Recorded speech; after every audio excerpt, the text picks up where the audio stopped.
Hello നമസ്കാരം. സൂക്ഷ്മദർശിനി എന്ന ചിത്രത്തിൻ്റെ ഫസ്റ്റ് ഹാഫ് റെസ്പോൺസാണ് ഇന്നൊരു വീഡിയോ ഭാഗത്തെ. വീഡിയോയ്ക്ക് മുൻപ് വീഡിയോ ലൈക്ക് ചെയ്യുക, ചാനൽ സബ്സ്ക്രൈബ് ചെയ്യുക. നവംബർ മാസം ധാരാളം ചിത്രങ്ങൾ OTT റിലീസ് ചെയ്യുന്നുണ്ട്. നമ്മുടെ ചാനൽ ഭാഗം പരിശോധിച്ചാൽ നിങ്ങൾക്ക് ആ വീഡിയോയ്ക്ക് കാണാൻ വേണ്ടി സാധിക്കുന്നതായിരിക്കും.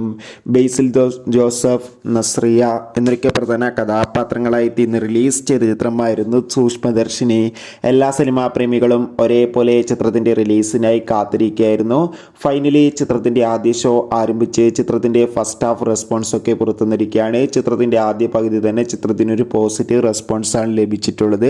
ചിത്രം മികച്ചൊരു ഫാമിലി ത്രില്ലറാണെന്നും ചിത്രത്തിൽ നമുക്ക് ബേസിൽ ജോസഫിന്റെയും നസ്രിയുടെയും നല്ല മികച്ച അഭിനയം തന്നെ കാണാൻ വേണ്ടി സാധിക്കുന്നുണ്ടെന്ന് റിപ്പോർട്ടുകൾ സൂചിപ്പിക്കുകയാണ്. കാത്തിരിക്കാൻ നമുക്ക് ചിത്രത്തിന്റെ കൂടുതൽ റെസ്പോൺസിനായി. സൂക്ഷ്മദർശിനി എന്ന ചിത്രം കാണുന്നവരുടെ അഭിപ്രായം കമന്റ് ചെയ്യുക. കൂടുതൽ സിനിമാ വാർത്തകൾക്കായി ചാനൽ ഇപ്പോൾ തന്നെ സബ്സ്ക്രൈബ് ചെയ്യൂ. അടുത്തൊരു വീഡിയോയിൽ